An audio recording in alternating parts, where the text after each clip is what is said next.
The key to a thriving garden and landscape is to feed the soil and let the soil feed the plants. In this video, I'm going to show you how to do just that.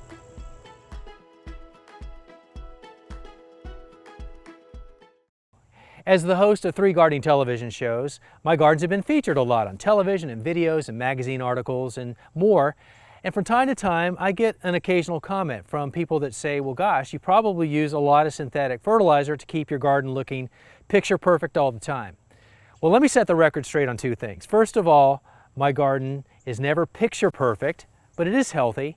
And I don't use any synthetic fertilizer, but I do use a lot of natural ingredients to keep the soil healthy, which feeds the plants. And the way that you do that is that you work with nature and provide it what it naturally needs and what was designed to feed those plants without our input whatsoever. You add more of that and the plants are going to respond nicely.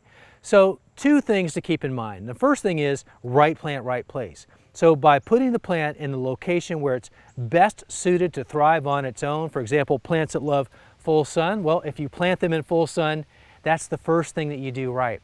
And so while the sun is providing the energy the plant needs to get off to a good start and to keep growing, where the real magic happens is in the soil.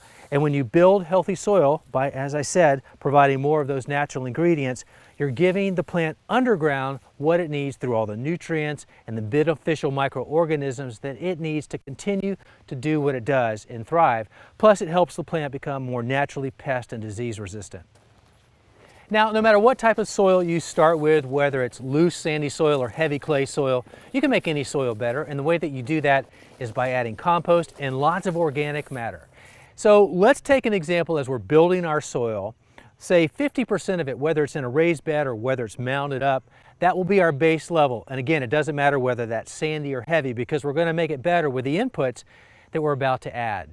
Now, 50% is the base. Let's go with about 30% on top of that of good quality compost. Now, you can make it yourself or you can try to find a source for that that's high quality, but that's what you're after because compost is so important. I want that to be about 30%. So now we're up to 80% total, the 50% base and the 30% in compost. That leaves 20% of additional organic matter, and that can be a combination of all kinds of things that come from the earth. So for example, I use a lot of shredded leaves. Semi-composted leaves are a great amendment into your soil to make it better. Obviously, I use it as a mulch, but I've been using shredded leaves for so long. Look what it does to the soil. A lot of what you see right there is composted leaf matter. But that's just part of it.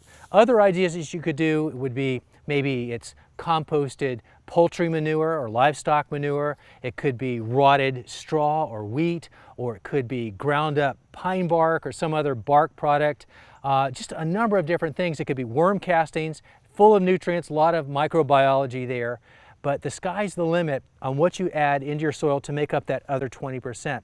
Now, if you can't access a lot of different things, maybe that 20% could be just one thing, such as shredded leaves. And that is an easy one because they're free and they're readily accessible around most of the country. Just shred them up to help them break down faster, and that can be a tremendous ingredient to make your soil better.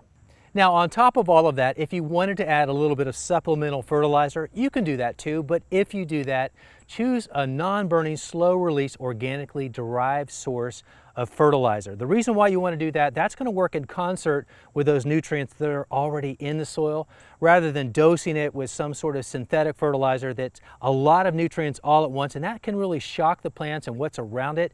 You don't want that. And I equate the synthetic fertilizer to like junk food. It works and it feeds your hunger pangs right away, but it doesn't provide any long-term nutrition. Whereas that organically derived source of fertilizer, that's going to do 2 things. It's going to help you with those immediate hunger pangs, but it's also going to provide that long-term nutrition that your plants and your soil really need. So there's the bottom line. If you feed the soil and let the soil feed the plants, you're going to have everything you need to have a healthy and productive garden, starting with great soil.